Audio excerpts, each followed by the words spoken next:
Welcome back to Pac-Manufactured, a series all about Pac-Man clones. In this episode we're taking a look at PacWorld, developed by Johannes Wallroth, released in 2000 for the PC as a part of the Pac-Max Classics compilation that I've been taking a look at recently.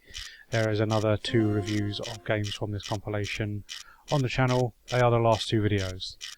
So, PacWorld then. Another very traditional Pac-Man clone in that there is not an awful lot of original ideas going on. It very much adheres to the traditional maze, dots, 4 ghosts, maybe a fruit pickup, and your power pills as well.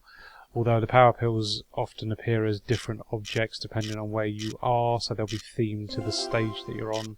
But it's normally pretty obvious which are the power pills. Now, again, this is fine, totally functional, works well. You can have some fun with it if you like Pac-Man. You know, there's nothing offensively wrong with it. There are some issues though which drag it down and mean that I can't really recommend it on, grounds that there are loads of other better Pac-Man clones for you to play. The main one is the speed. It is so slow, just painful to play. The actual ghosts themselves appear to be a little bit faster than Pac-Man's actual movement speed, which is just I get that, right? But the speed, man, it feels like you're moving through molasses. It's horrible. I really don't like it. And I know it's a weird thing to complain about the ghost being faster than Pac-Man, because that can be the case with traditional Pac-Man, but you really notice it in this, and it's just I should be able to make gains on these ghosts, right? Especially when you powered up, they should at least take some sort of speed hit, which they don't. So yeah, it ain't great. Also, your hitbox is enormous. It's enormous for the ghosts as well, so at least it's even. But yeah, they'll catch you on junctions and stuff, and it's just you weren't near my sprite, but you still got me, sort of thing. So yeah, not feeling that too much as well.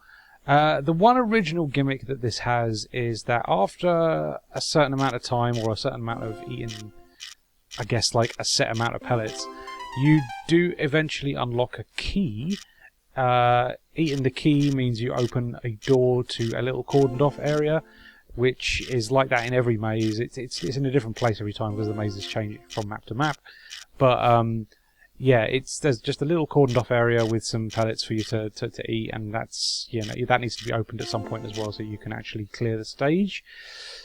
So that's fine. It's not the worst concept in the world. I like the addition of having an extra goal on every map, but it's in a little boxed off area, so you get shunted into one area, and sometimes you can't find a way out because there'll be ghosts hanging around the door and stuff, and it's just this. I hate dead ends in Pac-Man clones, and actively adding an area which is just always going to be a forced dead end is not a great idea. I really don't like it. So yeah, not so hot that. And then the biggest problem, I know I've already said, the big problem was this, the biggest problem was this, but this is quite an offensive one. You've got no lives, so you can just play indefinitely, and the score keeps going up, and yeah, you basically just play until you're done. There is a set amount of stages, I think it's 12 maps, but I'm not going to sit here and play a game this slow and this tedious for 12 maps. So I didn't. So yeah, I can't recommend it. But positive wise, it functions. It's very much the rules of Pac-Man. It feels alright to play. You don't have any sort of weird sticky issues where you sort of can turn into walls and just stop in your path. You're always moving down the lanes and things, and it's always got a nice flow and momentum to it. But it's so slow, and unfortunately, with no lives, it just feels broken. You just continue to play indefinitely. There's no high score chasing in this, which is weird because it's got a high scoreboard.